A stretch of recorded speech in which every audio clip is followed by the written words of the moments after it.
Hi friends, welcome back my YouTube channel Creator Dera. लोगोफोर आं बे भिडिअनि गेजेरजों नोंथांनो खोन्थागोन WhatsAppनि मोनसे आदब एबा ट्रिक्स। जानो हागौ बे आदबखौ नोंथाङा मिथियाखै आरो रावबो खोन्थायाखै। बे आदबखौ नोंथाङा मिथिनो गोसो जादोंब्ला भिडिअखौ जोबजासिम नायलां। आं नोंथांनो बेबायदिनो फ्रियावनो खोन्थालांबाय थागोन। अन्नानै चेनेलखौ साबस्क्राइब खालाम, लोगोसे घन्टिनि सावगारिखौ थुनानै हो। बे आदबा जबरदस्त जागोन आरो नोंथाङा हेफाजाब होनो हागौ। अब्ला भिडिअखौ जागायनोसै।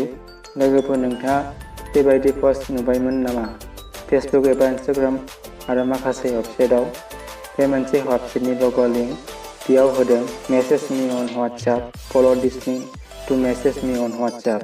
जुदि नोंथाङा बे लिंकखौ क्लिक खालामब्ला डाइरेक्ट आंनि WhatsAppआव फैगोन आरो चाट खालामनो हागोन। माने बे आंनि WhatsApp नाम्बारखौ गोसारहोगोन आरो नोंबो WhatsApp नाम्बारखौ मोनगोन गोरलैयैनो। नोंथाङा सोरबा सिख्लानि WhatsApp नाम्बारखौ मोननो लुबैदोंब्ला बे आदबजों मोनगोन।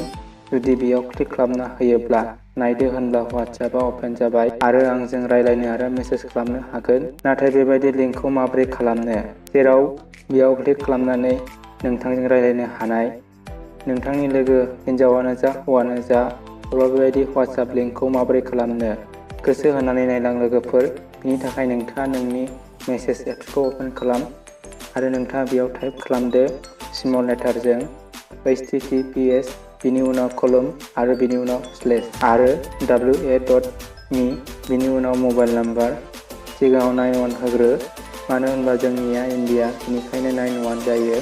बिनि उनाव नोंथाङा बेखौ सेन्ड खालाम जायखिजाया लोगोनाव, नाथाय नोंथाङा बेखौ मेसेज खालामग्रा एप्सआव खालामनांगौ।